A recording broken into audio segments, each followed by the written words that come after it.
How it all started, the story of Andinet.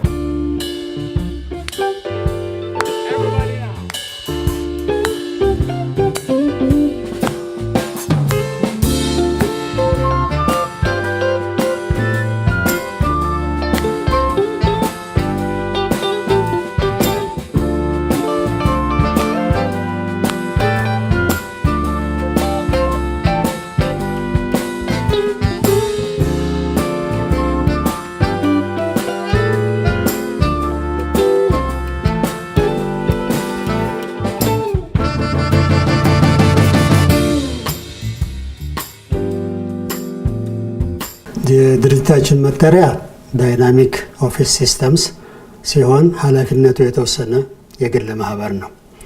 የተቋቋመው በትውልደ ኢትዮጵያውያንና በኢትዮጵያውያን ሲሆን የአባላቱ ቁጥር ወደ 43 የተጠጋ ነው።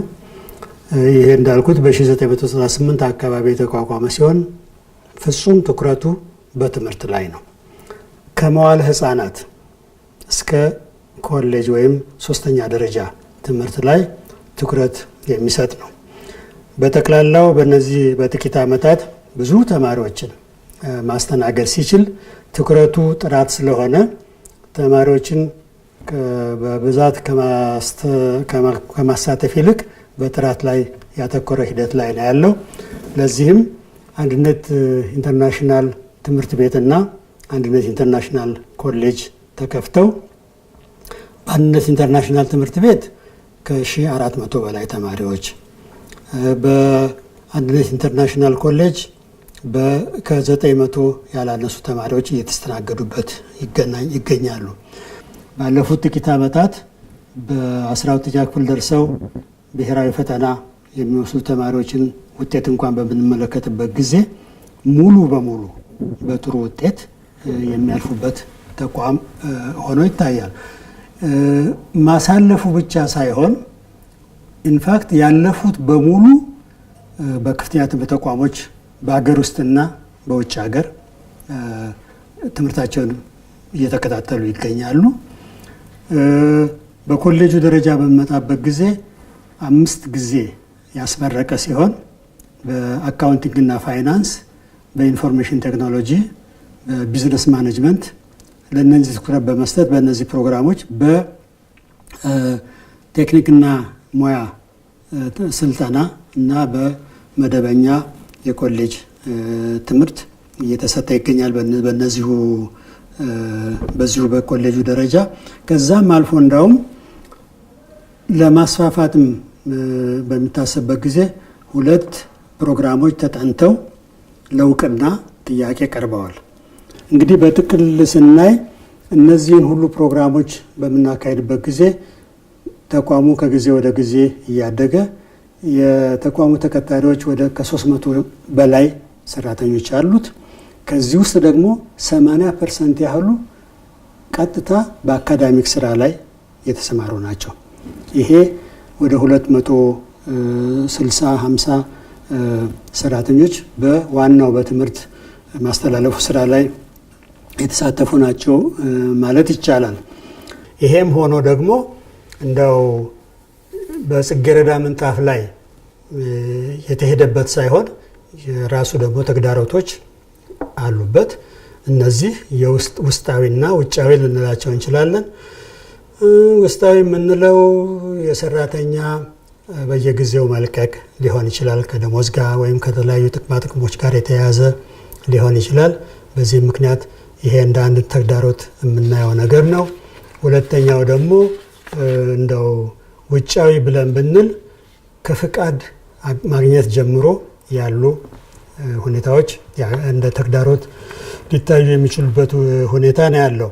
እንግዲህ ይህን ሁሉ ለጊዜው የምናካሄደው በአንድ ግቢ ውስጥ መንግስት ለትምህርት ትኩረት በመስጠት ከሊዝ ነፃ በተሰጠ 27000 ካሬ ሜትር ቦታ ላይ ነው። ኮሌጁም ትምህርት ቤቱም በአንድ ግቢ ውስጥ ሆነው ነገር ግን የራሳቸው ግቢ ደግሞ ኖሯቸው በዚህ አይነት ሁኔታ ለማካሄድ እየተሞከረ ነው ያለው እና በአጭሩ እንግዲህ ዳይናሚክ ኦፊስ ሲስተምስ ከስሙ ሲታይ ምን ማለት ነው ያሰኛል። ነገር ግን ትኩረቱ በማንኛውም መልኩ በትምህርት ላይ ብቻ ነው።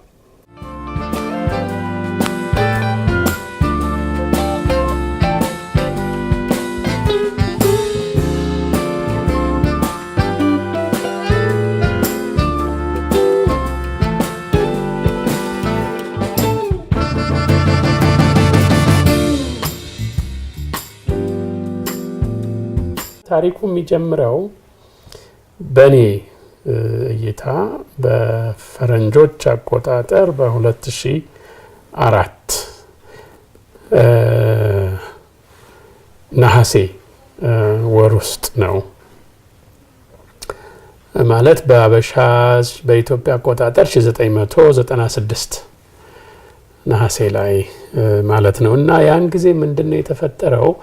እኔ አባቴ አረፈ እና አባቴ ባረፈ ሰዓት ያው ለቀብር ከቤተሰብ ጋር መጣንና ስለ ህይወት በጣም ማሰብ ጀመርኩኝ። ትውልድ እየተተካ ሲመጣ መስመር ውስጥ እየገባን ያለነው እኛ ነን አሁን እና የኛ ተራ ሲመጣ ምን ፈጸምን ብለን ልናልፍ ነው። በራሳችን ህይወት ዙሪያ ብቻ ሆኖ ማለፉ ያሳንሰዋል እና ለምን ሰፋ ያለ ነገር አናስብም በሚል ከወዳጆቼ ዶክተር ዘውድነህ በየነ፣ አቶ ዮሐንስ ከበደ በቤተሰብነትም በወዳጅነትም የተሳሰርን ስለሆነ ይሄን ሐሳብ አነሳሁና ተነጋገርን። ሐሳቡ በጣም ተግባባቸው። እነሱም በጣም ይሄ እውነት ነው፣ እንዳውም ኢትዮጵያ ላይ አሁን የሥራ ሰዓት ነው፣ በጣም ብዙ እድሎች የተፈጠሩበት ሁኔታ ስለሆነ በዚህ መስመር መሄድን ማሰባችን ተገቢ ነውና ለምን ትንሽ አስበን አቅጣጫ ሲዘነው ይሄን ነገር እልባት አንሰጠው ተባለ። ከመሄዴ በፊት እስቲ ይሄን ነገር እንነጋገር። እንግዲህ ከአሜሪካ መጥቼ ነው ይሄ ውይይት የሚካሄደው።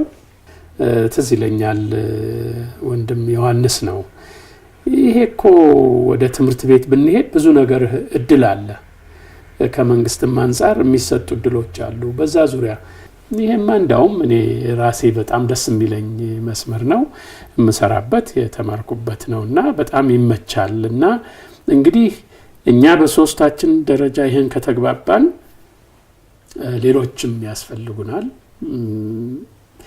አመራረት ላይ ተጠንቅቀን የገንዘብም ኃይል ስለሚያስፈልገን ይሄን ነገር እንግባበት ወደሚል ስምምነት ገባን እና ያው ዶክተር ዘውድነህ በጥብቅና አንተ የዚህን ህጋዊ ሂደት መስመር አስይዘህ አቅጣጫ ትቀድልናለህ፣ እኔ ውጪ በመሄድ ይሄንን ታሪክ ለሌሎች በመንገር የገንዘብ ማሰባሰቡን ስራ ልሰራ፣ ያ ብር ሲመጣ ደግሞ ዮሐንስ ቦታውን አግኝተን የግንባታውን ስራ እሱ እንዲሰራ፣ በዚህ አይነት የሥራ ምድብ ተከፋፈልን።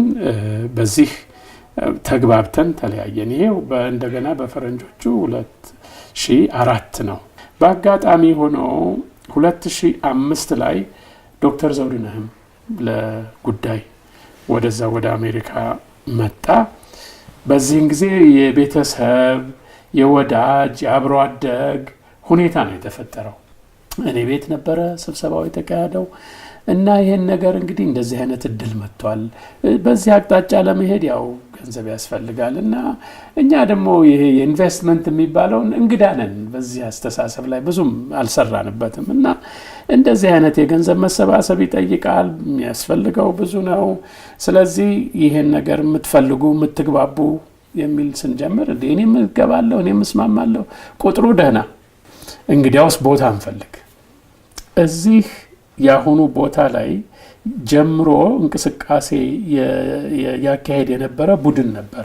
አይ ብንሸጠው ነው የሚሻል ሚል መግባባት ላይ እንደደረሱ በወሬ እንሰማለን። እኛ በወሬ ስንሰማ ወዲያውኑ ጉዳዩን እንዲህ አይነት ሐሳብ አለን እኛ፣ እንዴት ነው የምታስቡት የሚል የውይይት ነገር ተጀመረ።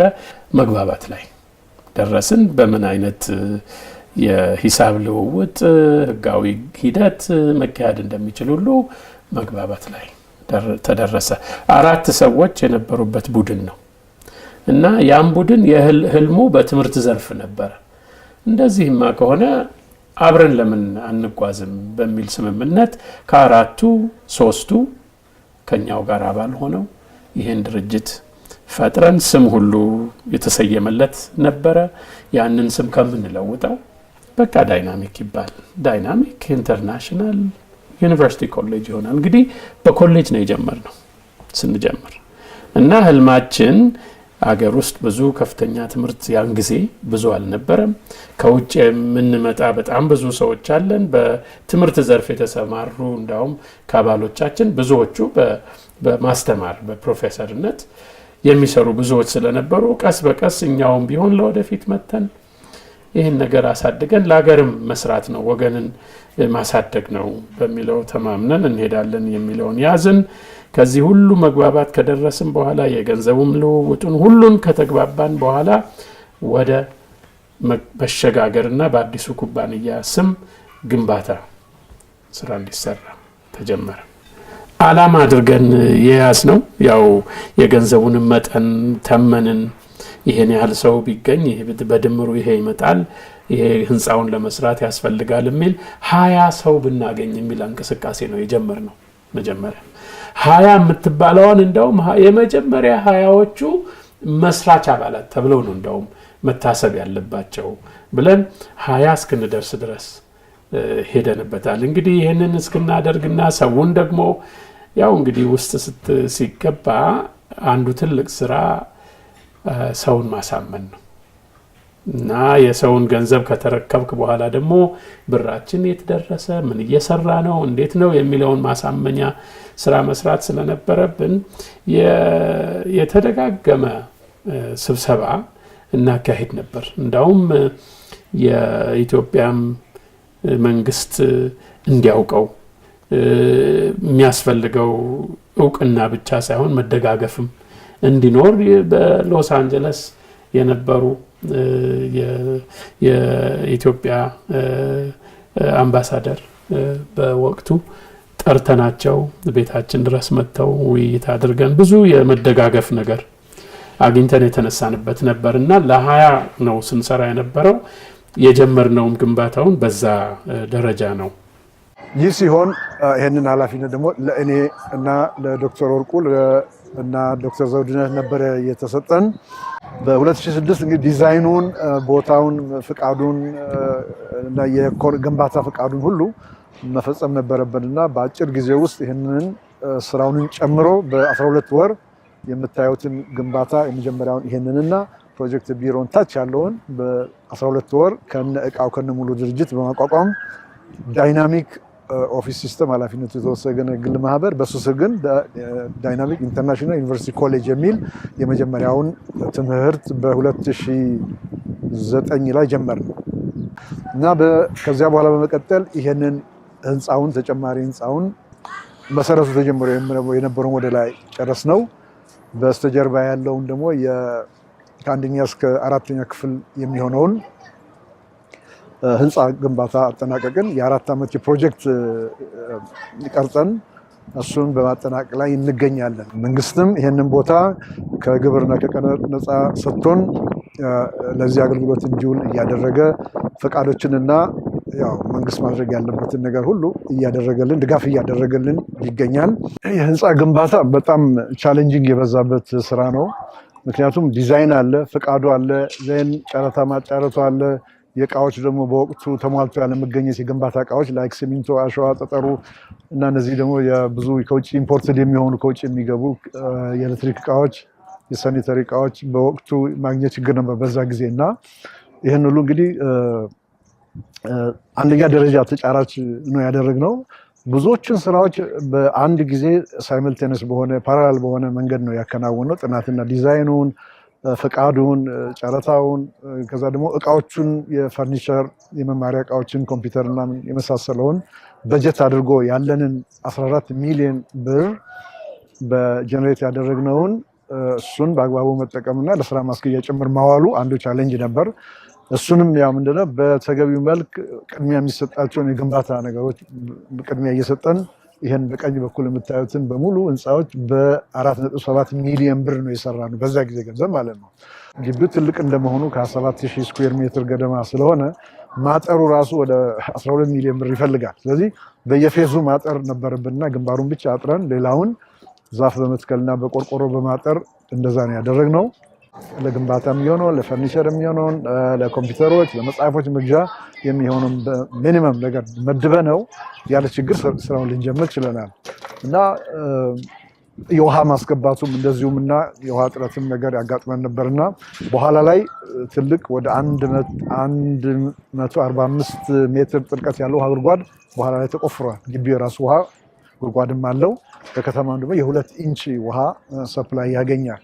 መብራት ማስገባቱ ራሱ እንደዚሁ ጊዜ የሚወስድ ነበር እና መብራት ኃይል ብዙ ገዛ አድርጎልን የራሳችን ትራንስፎርመር እንዲኖረን 415 ኪሎዋት አስገብተናል።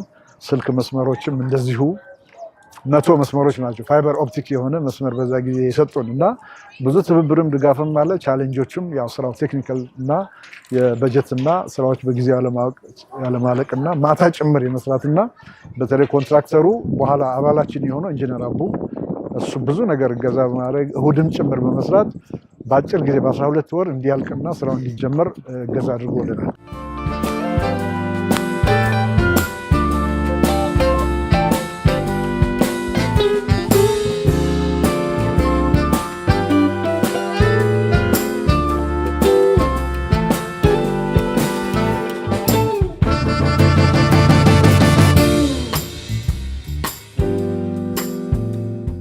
እና እንደጀመርነው ግንባታውን ይዘን በምንጓዝበት ሰዓት በእጃችን የነበረው ገንዘብ ለማስጨረስ የማይበቃ እንደሆነ ገባን። እኛ አጀማመራችን የምንተዋወቅ የምንተማመን በኋላ ላይ ምንም ችግር በመሃላችን የማይመጣ ሰዎች ብንሆን ለመግባባት ይጠቅመናል ብለን በጣም በቅርብና በቤተሰብነት ቅድም እንዳልኩት ነው በአብሮ አደግነት የያዝናቸው ሰዎች ጋር ነበረ። አሁን ግን ሁኔታው ሌላም ተጨማሪ የገንዘብ ኃይል እንደሚያስፈልገን ባወቅን ጊዜ አዳዲስ ሰዎችም ገቡና ቁጥራችን ወደ 30 ውስጥ መግባት ጀመረ። አሁንም ቢሆን የገንዘብ ኃይሉ ቢጨመር ጥሩ ነው ወደሚል መጨረሻ እንዳውም የደረስነው ወደ 43 ሰው አሁንም ያለነው በ43 ሰው ኃይል ነው። እንዳልኩት የጭንቀት ሁኔታም ነበረብን። እንዳውም ትምህርት ቤቱን ገንብተን ከጨረስን በኋላ መምህራን ከቀጠርን በኋላ እኛ እዛ እስካደረስነው ድረስ ከዛ በኋላ ተማሪው ይመጣል፣ የተማሪው ክፍያ ይመጣል፣ ያን እየተጠቀምን እያሳደግን እንሄድበታለን የሚል ህልም ይዘን ነው። እንደው አቅማችን እስከተቻለ ድረስ የገንዘብ ደረጃችንን አሟጠን ጨርሰናል በዚህ ሰዓት እና ትዝ ይለኛል 25 መምህራን ቀጥረን ነበር። ተማሪ 125 ሆነብን።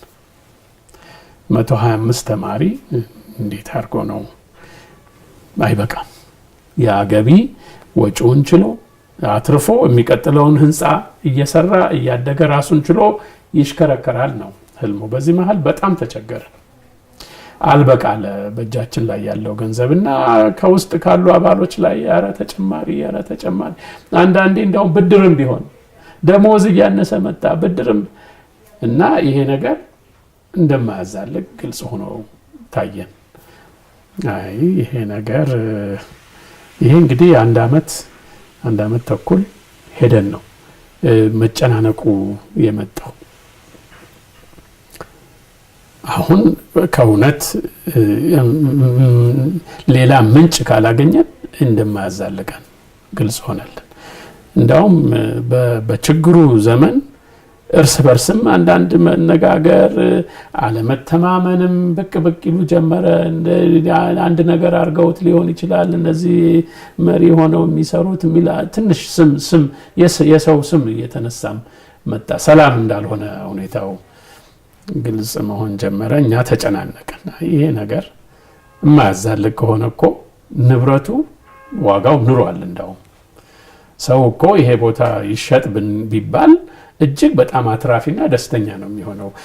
ዘለቄታው ላይ የማይሄድልን ከሆነ ያንንም የማናስብበት መንገድ የለም ወደሚል ጭንቀት ሁሉ ድረስ ደርሰን በአጋጣሚ አንድነት በሚል ስም ትምህርት ቤት ስታካሄድ የነበረች አሁን አባላችን የሆነች ኔፈርቲቲ ማከዳ ሰማሁ ብላ ስለ ትምህርት ቤታችን እሷ ትምህርት ቤት ጀምራ እስከ 8 ሄዳ ቦታ ጠቧታል። ተማሪ በተማሪ ናት እሷ። እኛ ምን የመሳሰሉ ትልልቅ 2 ህንጻዎች እንደ ኤል ሼፕ ሆነው የተቀመጡ እሱን አስቀምጠን 125 ተማሪ ይዘን ያለነው እና መከራየት ፈልጋለሁ ብላ ነው የመጣችው።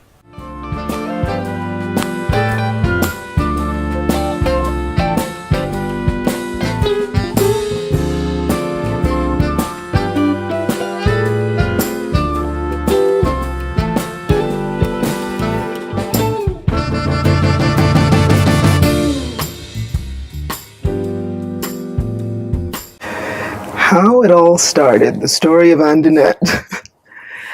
Back in 2003, a friend asked if I would help start a school. And, at that time, I was not actually in education. My background was something completely different. Actually, it was in broadcast. And I said, to start a school, I think you need to be an educator.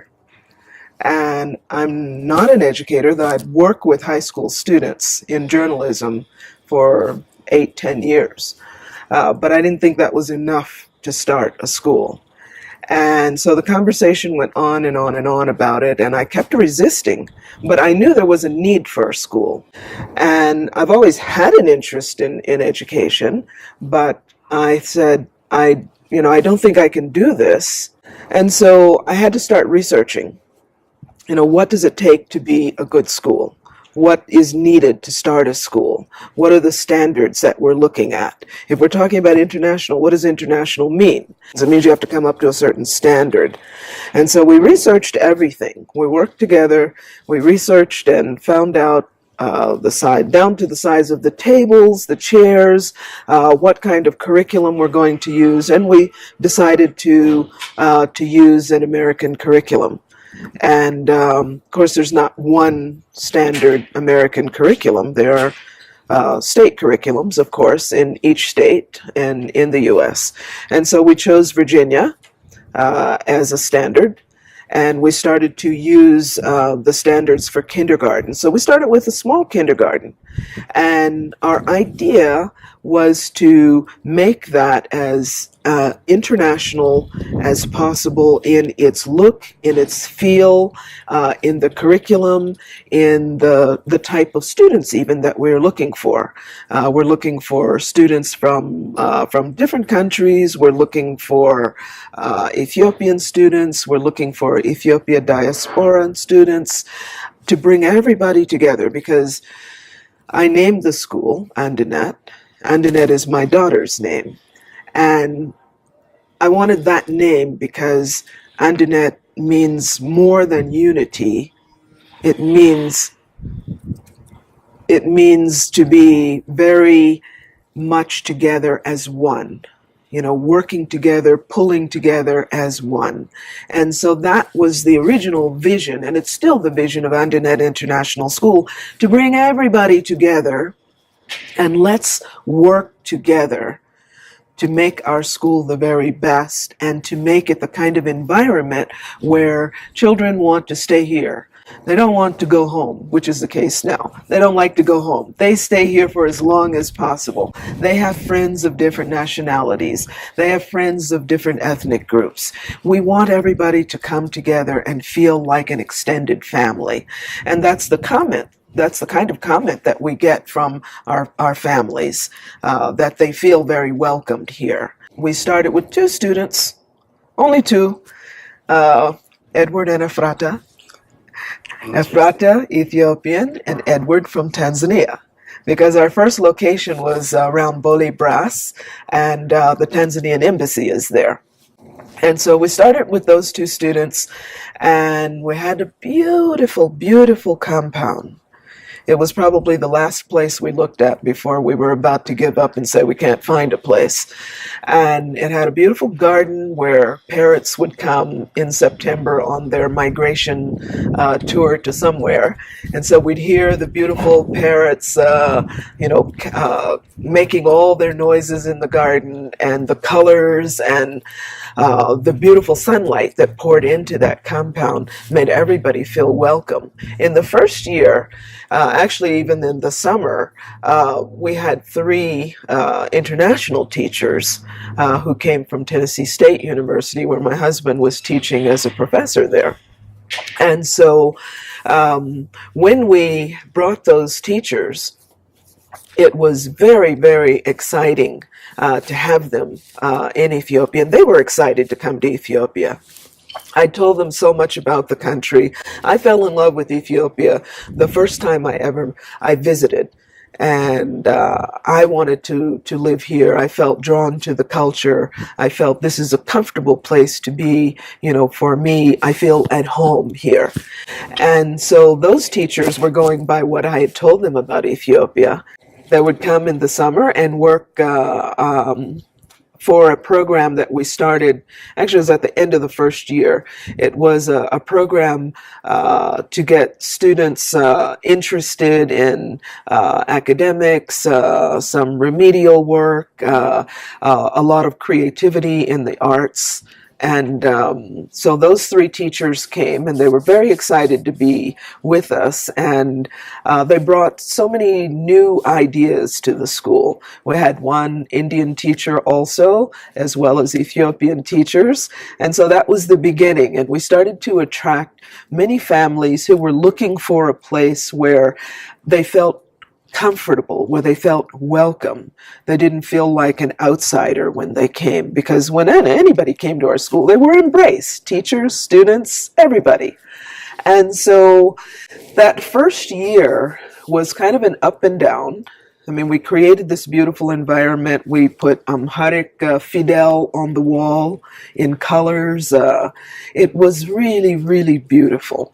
And everyone felt very comfortable when they came, but we had few students. It's like, what are we going to do? How are we going to grow the school? So we'd go to different bazaars and educational programs to show off our school.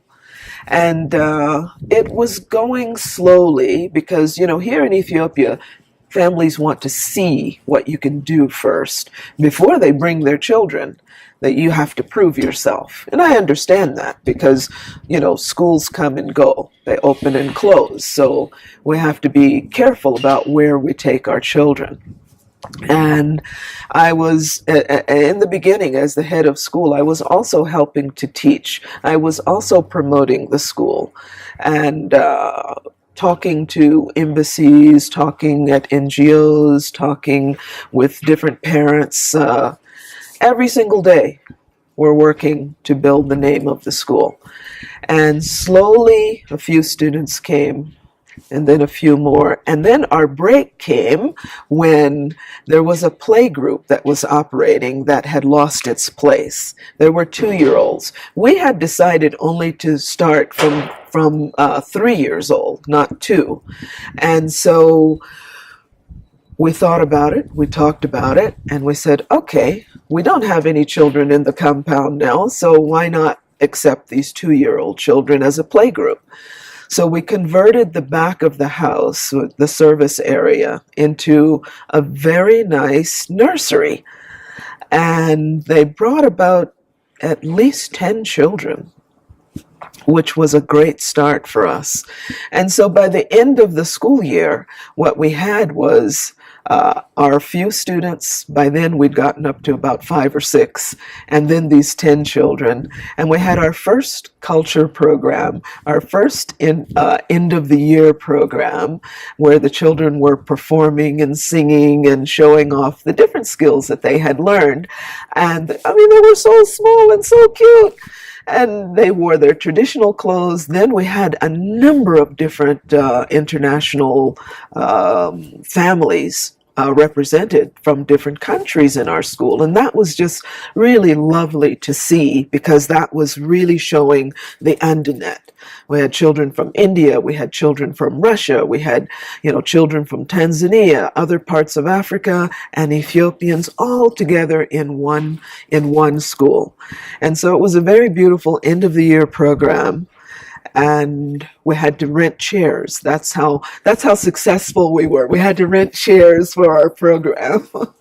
So it was really, really wonderful. And then the international teachers added a new flavor and new ideas to make the school very creative. And then the name of the school started to build, for even students would start to come to our school only for the rainy season program.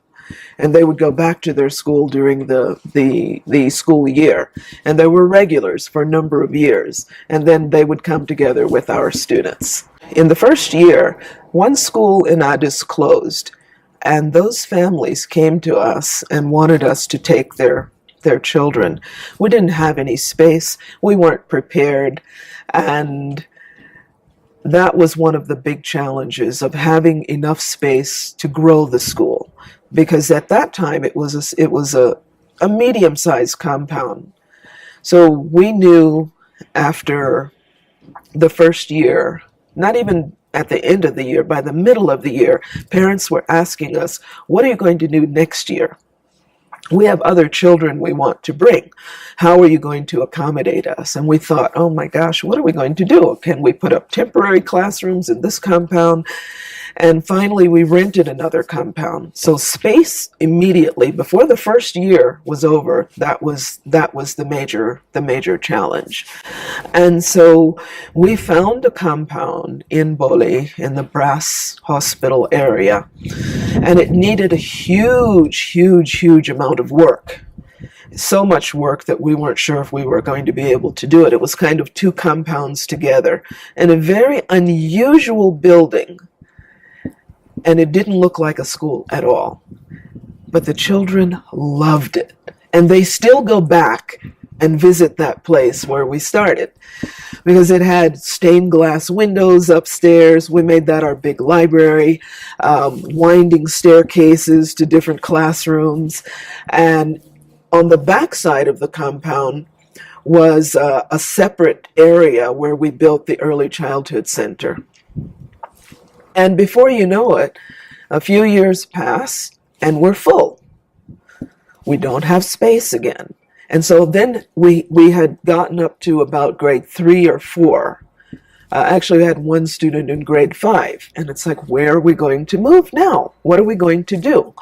So we had to rent another compound that was still in the Bole area. And we would use the bus to shuttle students back and forth, so parents would only pick up at one campus. The second campus was we made it from grade 4 through 8. And it was also a very nice campus, but small. And the classes were growing. Number of students were growing. The name of the school was spreading very, very fast. As our students were very, very good students, and we had excellent teachers who were so committed to working with the children, and they would do extra work, and they would come in and do things that were not even asked of them. And it was really, really, really wonderful to see, because we were working so close together to make sure that the school was really fit for an international education and a solid education for all students. And so as we grew, and one of the things that was so exciting is when we would get new materials, because, teachers need good materials. Students need good materials. And Ms. Zodinish, who originally started with me in the beginning, we were the purchasers also in the beginning. So it was always about making the classrooms look nice, beautiful, attractive, making the offices look beautiful and attractive and welcoming to new parents. But what was more important were getting textbooks. I think we were actually the first school in Addis to have our own textbooks. The first a shipment of textbooks were gathered by my husband and some teachers from Nashville, Tennessee. You know, American schools discard books very quickly, and those books could be used here. So they collected those books and sent them here to us. So our students had all of the core subjects. They had books for all of those, and they could take those books home as well. And then we started to get library books in to build the science laboratories. And every time we'd get something new, we'd pull the teachers together. Look what we've got. We've got new science equipment for you. Here's the new lab. Here's the new microscopes. Here are the new textbooks. Here are the new books for you to use. Because, you know, you have the textbooks, but when you get the teacher's edition to go with it, that gives the teacher so many ideas, you know, to use and be able to, you know, to come up with so many creative activities in the classroom. And so that's how our name grew, by having this feeling of family, teachers working to give everything they had to the students. We went on so many incredible field trips with the students. The teachers were everything. And I still run into some of those teachers today, and they tell me about the wonderful time that they had with us at Andinet all those years ago. Well, our facilities, you know, we had the two campuses. We're going between the two, but we had no other place to move after 8th grade. What are we going to do? Where are we going to go? Because we have no more space. And by then in Addis, the rents were becoming astronomical. And then to think about, how do you move a whole school? And where are you going to have enough space? Where can you rent a space even to move an entire school? So this was a big problem, and our facilities were the best that we could manage on the budget that we had and the number of students we had. And so our name was very, very big. And then when families would come to visit us, and they would say, oh, your name is huge, but your facilities are not. You know, are you going to do something about that? And we said, well, we're looking, we're searching, and we started searching. We ended up in the CMC Gurdshola area. And so one broker said, oh, I think one school is for rent. So we should go and look at that. And so we went to look at that school, and it was not for rent. In fact, that the head of that school is now working in this school. Funny connections, you know? And so I remember when we were driving around, they said, there's some other places we can look at. And I saw the Doss compound, which I didn't know what it was. I could see the building from the road. And I said, oh, what's that place over there? And they said, oh, I think it's a college. And I said, is there any way to just look at it?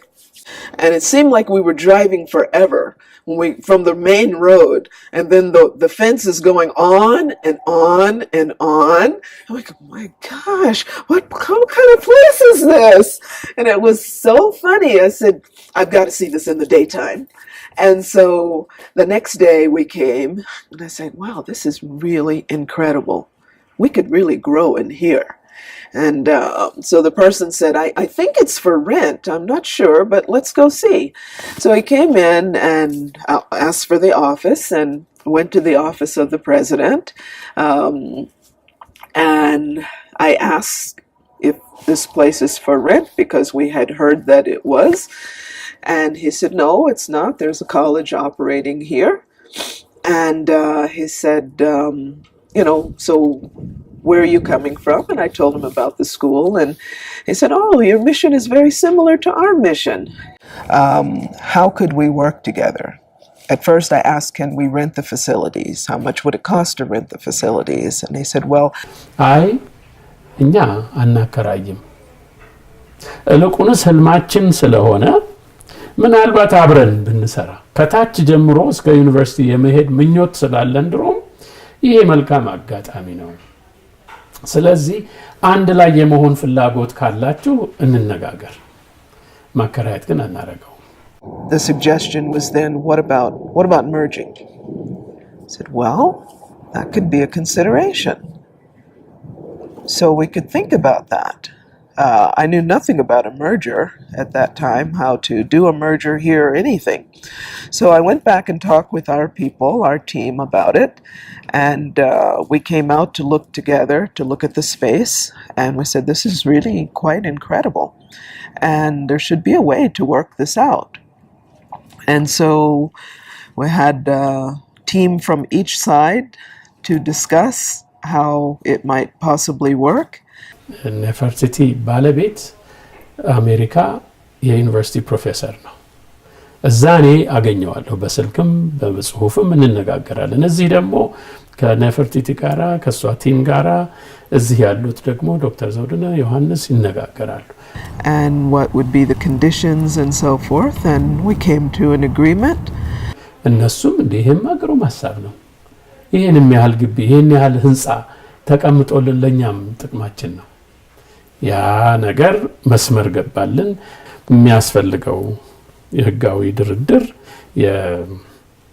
የንብረት ባለቤትነት ምን ያህል ቆይቶ ነው አንድነት ላይ የምንመጣው፣ ይሄንን እኛ አምጥተን ይሄን ሁሉ ግቢ ለተማሪ ስንለቅ ምንድነው ለኛስ ይሄን ያህል ለለፉ ሰዎች ጥቅሙ ምንድነው? ያን ሁሉ ሙሉ ለሙሉ ወደ መግባባት ላይ ደረስን። ስለዚህ we became one family.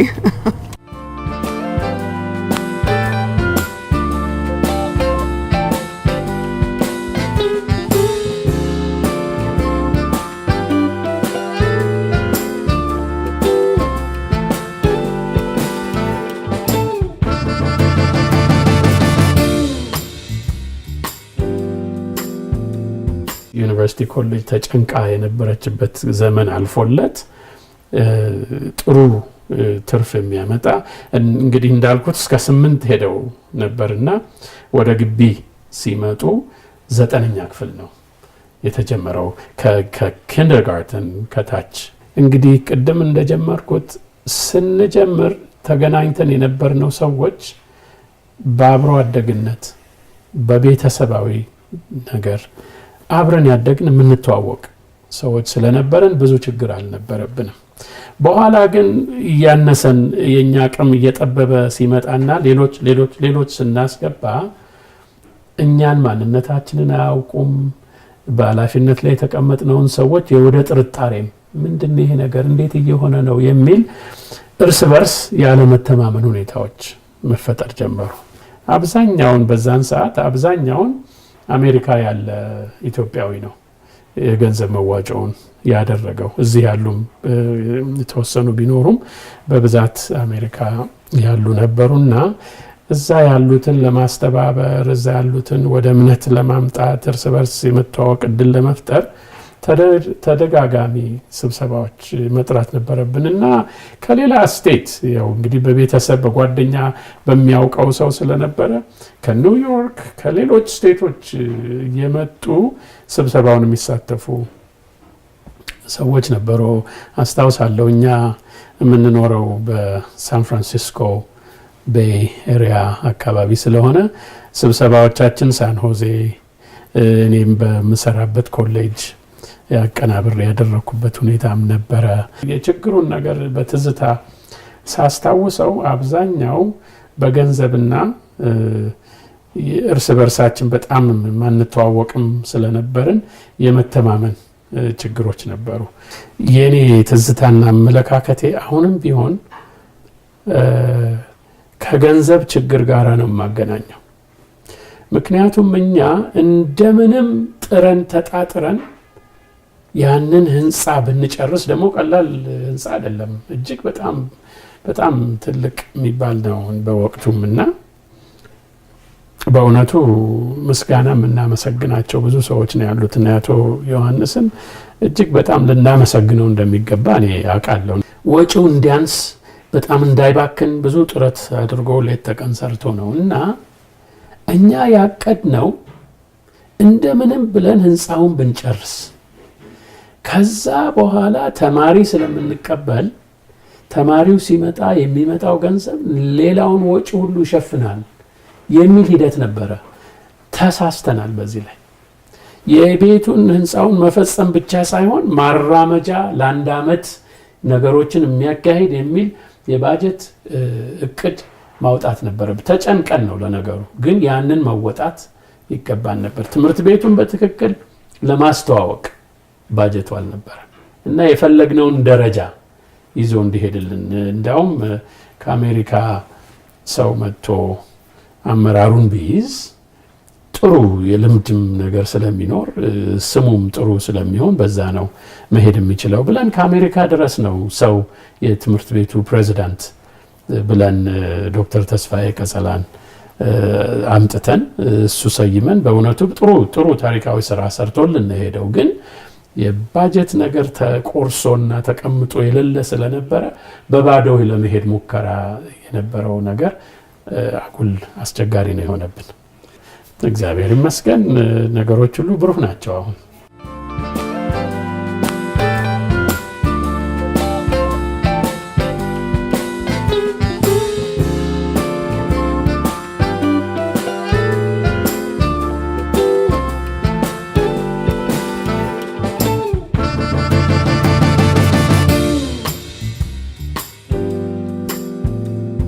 በሁለተኛው የፕሮጀክት ማስፋፊያ ፌዝ የከኋላችን የምናየውን ህንፃ ግንባታ በ4 አመት ውስጥ ለመስራት ካቀድነው አንዱ ፕሮጀክት ነው። እዚህ እኔ ቆንኩበት አካባቢ ደግሞ ሌላ ኤልሼፕ በዚህ አመት የሚጀመር ይህንን የሚያክል ህንፃ አለ ማለት ነው። ላይብራሪ እና ለዚህ አስፈላጊ የሆኑ ጂም እንደዚሁም ደግሞ በወዲያ በኩል የምንገነባው ይሆናል። ይህን ለመስራትም ደግሞ አስፈላጊውን የካፒታል መዋጮ አባሎች ከሚያገኙት ከትርፍምና ከራሳቸውም ተጨማሪ ካፒታል ሼር በመግዛት ለዚህ በቂ ፈንድ አዘጋጅተናል። እንግዲህ ይህ በዚህ በኩል የምታዩት ፋሲሊቲ በኋላ ላይ የተገነባ ነው። ይሄም ህፃናትን ከነርሰሪ KG1 KG2 KG3 ድረስ 3 አመት እና 4 አመት እዚህ የሚማሩበት ነው። ያው ከዚህ ሲጨርሱ ወደ አንደኛ ክፍል ወደ ግሬድ 1 ይገባሉ ማለት ነው።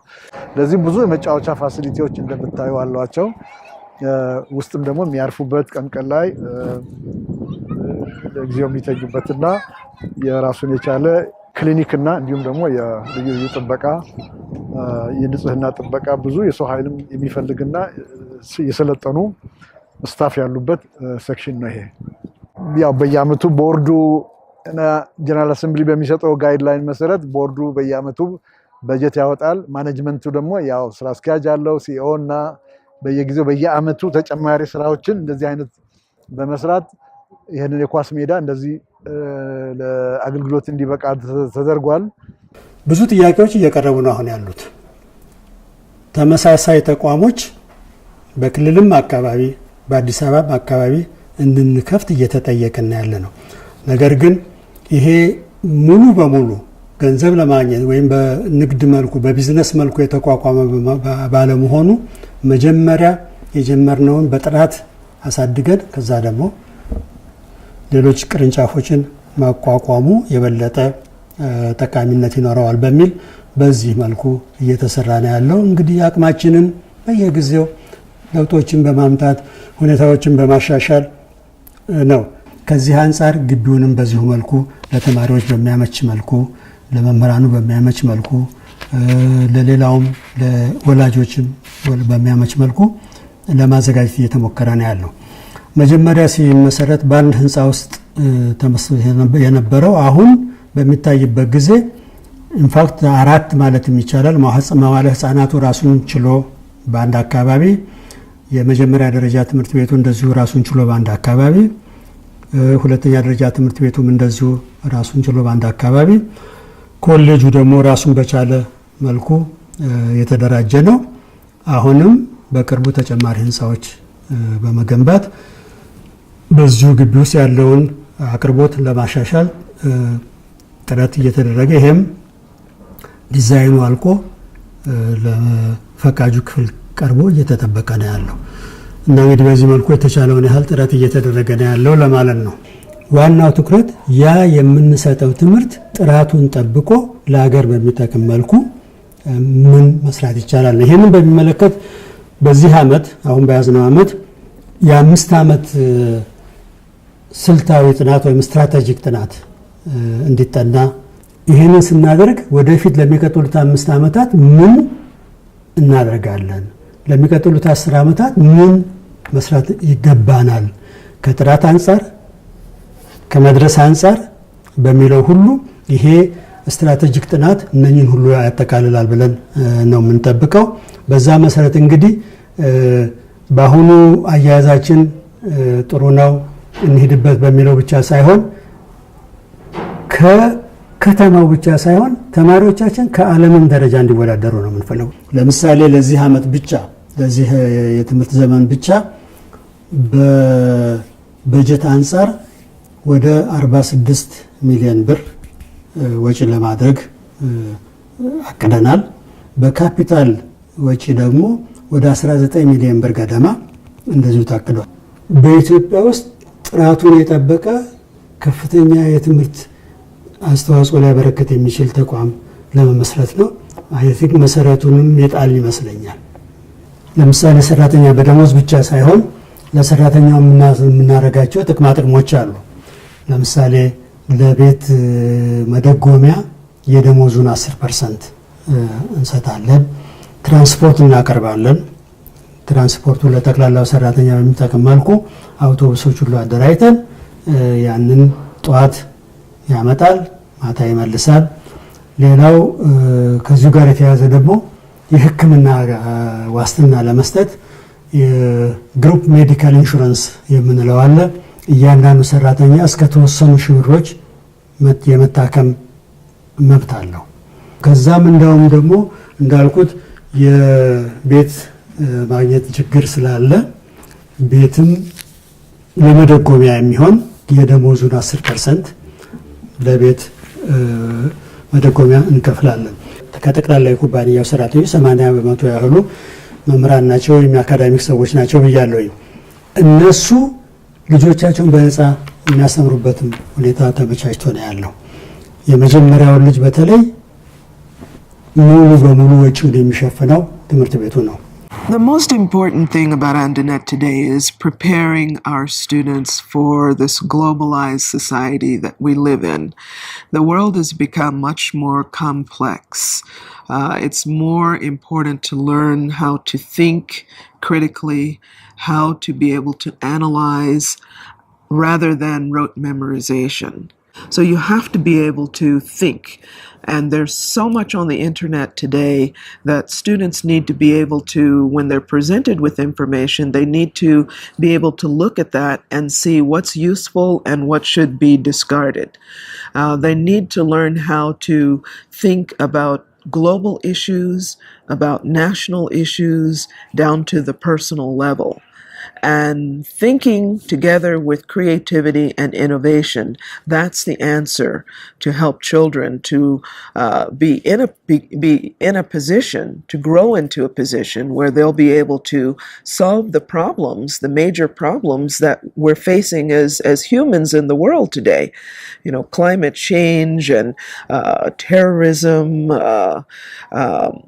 so many issues having to do with, you know, how we are as human beings relating to one another on this earth. How do we take care of this planet? How do we make sure that we're living sustainable lives? What's the role of technology? How much technology should we use? When should children be exposed to technology? So we need to prepare our students to be able to wrestle with these. How do we work together across cultures, intercultural awareness and intercultural sensitivity? Because at this time, the way technology is, companies may be spread around the world. And so you may be working with someone from India, from Saudi Arabia, from Cameroon, from Zambia or somewhere, and you're sitting in your office and you're doing a conference call, for example, and if you're not culturally aware, you could really make a huge mistake and really offend someone. How do we become global citizens? It doesn't mean we leave who we are as Ethiopians, for example, but how do we take the Ethiopianness and make it international? Because language, culture, that's who you are. That defines who you are. And all children need to know who they are because they have to have an anchor. And your culture, your language is your anchor. And that's one of the most important things about Andinet, is helping children to appreciate who they are. We put a lot of emphasis on teaching Amharic, on teaching about the culture and the history of Ethiopia, because when our children go abroad, they need to know who they are and they need to be proud of who they are. And that gives them the strength to cope with any such culture shock and things like that when they're somewhere else and can be easily led astray. So culture is important, and we feel that our students need to know who they are, appreciate who they are as Ethiopians. So this is very important to the identity of our school. Well, one of the wonderful things about, we've been very fortunate that we've had very good teachers. We've had also excellent students. I get reports back from our students who have gone to other countries, and the headmasters, they contact me and they say, wow, your students are so incredible. How did you get them this way? You know, what is your curriculum like? And actually, I met someone recently in Scotland at a conference. We were together in a Masters of Education program in Switzerland. She has 2 of our students there. And she was telling me just how brilliant they are, how beautiful they are. I met someone else yesterday who was with a family whose children are now in London. And that school asked, what school did you come from? Are there such schools like that in Ethiopia? They were at the top of their classes, outperforming all the other students. Our students, our graduates, are getting accepted into some of the world's best universities, and we are very, very proud of that. We have students at Stanford University, at Harvard University. I met one of the college counselors who was begging one of our students to come to Brown. He chose Stanford instead. And we have even last year, we had more than $3 million worth of scholarship opportunities that were offered to our students to go and study abroad. We even have students in China now as well, at the University of Nottingham, a British university, UK university, but it's located in China, which is a great opportunity for our students to learn the language and to get that cultural experience. And so what we need for our students is to be able to compete on the world stage, really, because these days it's becoming very, very competitive. Students, graduates from all over the world are vying for the same kinds of jobs everywhere. And so the students who are going to succeed are the students who can think critically, who are creative, innovative, and they have strong work ethic, and that they know who they are. They have a mission, and they're driven towards that mission. And that is the kind of student that Andinet International School works to produce and to make sure that our students are able to live successful lives. We don't want them to stop at a bachelor's degree. We want them to go on to a master's, PhD, as far as they can go. And this is what we encourage them to do, because they are the ones who are going to solve the world's problems tomorrow. Well, running a school is one of the most challenging professions, I believe, in the world. We wrote an educator's oath. It's our commitment to our children, to our students. So some of the challenges that we face today at Andinet International School is working towards quality, making sure that our teachers have the materials that they need, quality materials. I mean, things have changed these days. We need more technology. We need to have constant access to internet. Our teachers do research on the internet. Our students do research on the internet. We're also, in addition to teaching the national curriculum and our students performing well on the national exams, we're also a Cambridge International School. and Cambridge International schools have to come up to a particular standard in order to prepare these students for AS levels and A levels to get accepted into top universities. So our students need the best. One of the things we're proud about is that we do have excellent textbooks. Our textbooks are imported from the States. They use those together with the national textbooks and as reference materials, and our Cambridge students use them in addition to their Cambridge textbooks as well. So keeping up with textbooks is a challenge because textbooks become outdated within a few years.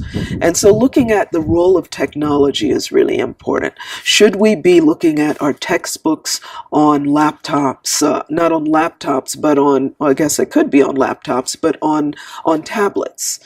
And that way, if we have those kinds of textbooks, they're constantly being updated.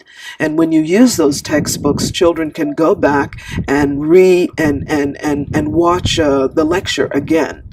On the text from the textbook. There are different activities that can be used. That's something we talked about a few years ago, but I think it was like so far out there that people were like, no, we need to have the paper the books in our hand. And yeah, those can be, the extra, but this is the way technology is these days, and this is how we keep up with the latest editions, for example. And also, children need to have quality materials, like very good looking desks and chairs, for example, good notice boards where we can display their work. It's very important to display children's work. And these things are important not because they just look good, but because they build a sense of pride in the school. Creating an environment that's conducive to learning is very, very, very, very important because that brings that pride, that brings that positive energy. And when they go abroad to study, things are not new to them also. It's like, oh, I had this at my school. We use this kind of app, or we use this kind of material in our school. So it's not a big deal to them.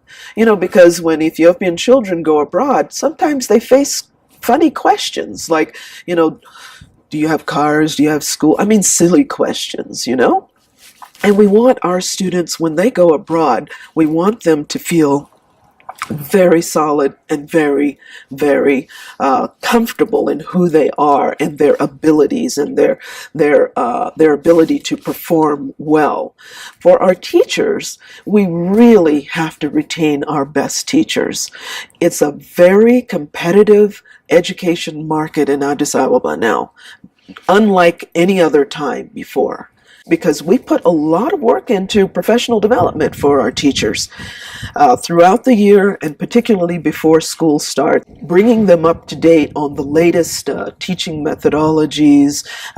For example, we talk about self-efficacy, we talk about innovative thinking, and we have activities on those so teachers can understand, how can we use the latest teaching techniques to prepare our students for this 21st century, which we're already in, but we need to make sure that they have those skills. So we need the proper equipment. Even as far as sports. Sports is another important face of our school because it's not just a throwaway activity.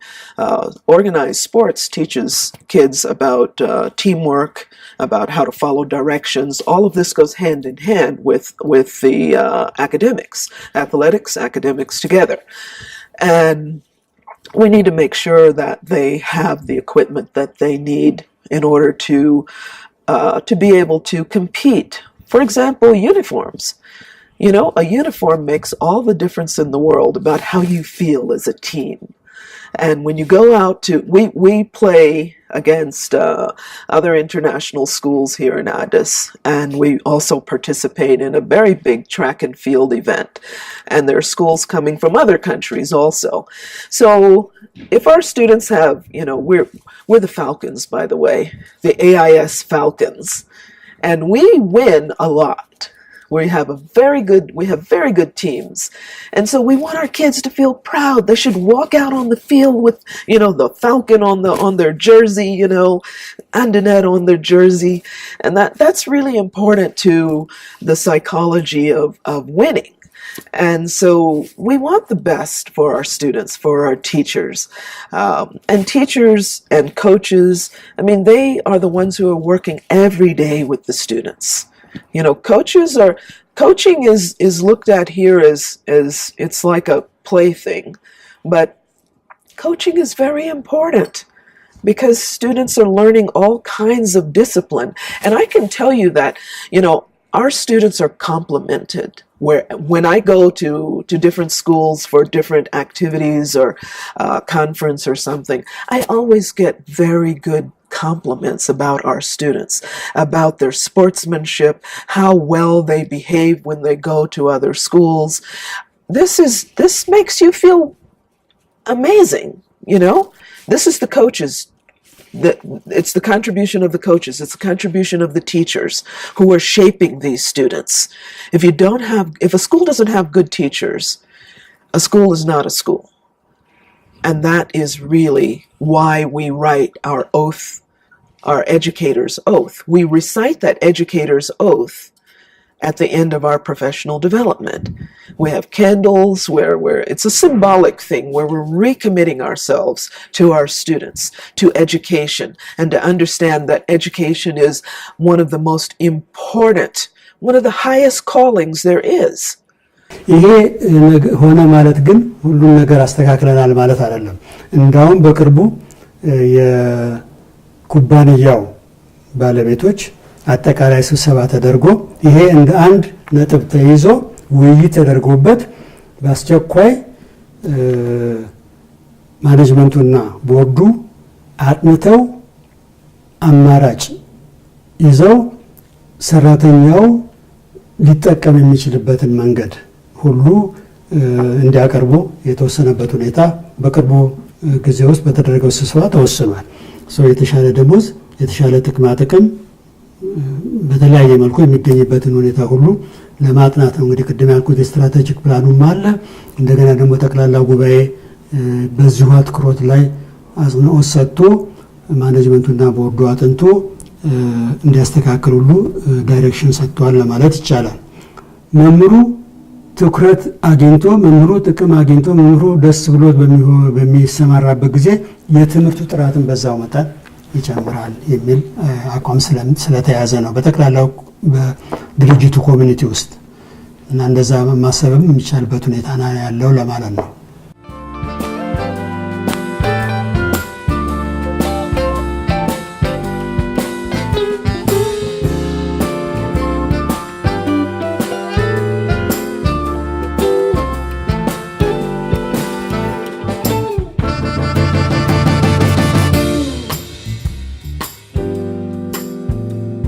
ይሄ ሁሉ ስራ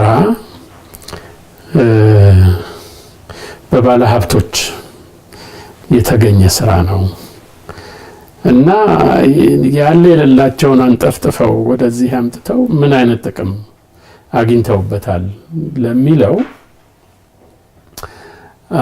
እንግዲህ ታሪኩ ላይ እንደገና ስንሄድ ይሄን ትምህርት ቤት የከፈት ነው እንዳውም የትምህርት ሚኒስቴሩ በወቅቱ የነበሩ ትምህርት ሚኒስቴሩ ዶክተር ስንታየው ነበሩና እሳቸው ናቸው በስነ ስርዓት የአገሪቱ 2000 አመት ላይ በፈረንጆች አቆጣጠር 2007 ነው መስከረም 2000 ሲጠባ ሚሌኒየም የሚባለው ኢትዮጵያ ላይ ሲጀመር ያኔ ነው የከፈት ነው እና ከዛ እንግዲህ ጀምሮ ያውጣው ረድ እንደተናገርኩት አልፈን አትራፊነቱ እየተረጋገጠ መጥቶ ከእንግዲህም ዘላቂ የሆነ ማያቋርጥ የጦረታ ገንዘባቸው አመት በአመት የሚቀጥል እንደሚሆን እርግጠኛ ነኝና እጅግ ልፋታቸው ብቻ ሳይሆን ትርፋቸውም የዛን ያህል የጎላ ሆኖ ነው የሚመጣው። አብዛኞቻችን እንዳውም ወጣት ማውጣት አገር መገንባት ክፍያችን ነው የሚል እምነት ይዘን የተንቀሳቀስንበት ሁኔታ ነው ያለው። ግን ከዚህም ደግሞ አልፎ ለግል ህይወቱ ለቤተሰቡ የሚጠቅም ነገር የጡረታ ዘመኑ ሲመጣ የማይቸገርበት ሁኔታ ተፈጥሮ መልስ እንዲያገኝ ስለነበር የተቃኘው የዚህን አይነት መልስ የማግኘት ዘመኑ ከጀመረ ቆይቷል። አሁን ትርፍ እያተረፈ ድርጅቱ ለባለሀብቶች መመለስ ከጀመረ ቆይቷል። አሁን በጡረታ ዘመናቸው ሁሉ ሲደርሱ የማያቋርጥ መጦሪያቸውን በደንብ እንዳገኙ እናረጋግጣለን። እኔም ይሄንን ታሪኩን ለማስቀመጥ ይሄን ድል ስላገኘሁ እጅግ በጣም ደስተኛ ነኝ። ይሄ ሁሉ አሁንም ቢሆን በምስጋና ለዝጋውና አምነው ይሁንብን ብለው ያንን መስዋዕትነት ለከፈሉ ሁሉ እጅግ በጣም ምስጋናዬን ላቀርብ እወዳለሁ። እንዲሁም ድርጅቱ ከመሰረቱ ጀምሮ ቆሞ እንዲሄድ አትራፊ እንዲሆን የለፉ ብዙ ግለሰቦች ናቸው ያሉት። ብዙ ጊዜ እንደው ምስጋናም አንሰጥም እንጂ የሚመሰገኑ ብዙዎች ስለሆኑ ለይቼ ባልጠራም የለፉ ሁሉ ምስጋና ይገባቸዋል። እግዚአብሔር ይባርካቸው፣ መልሳቸውንም ይስጣቸው።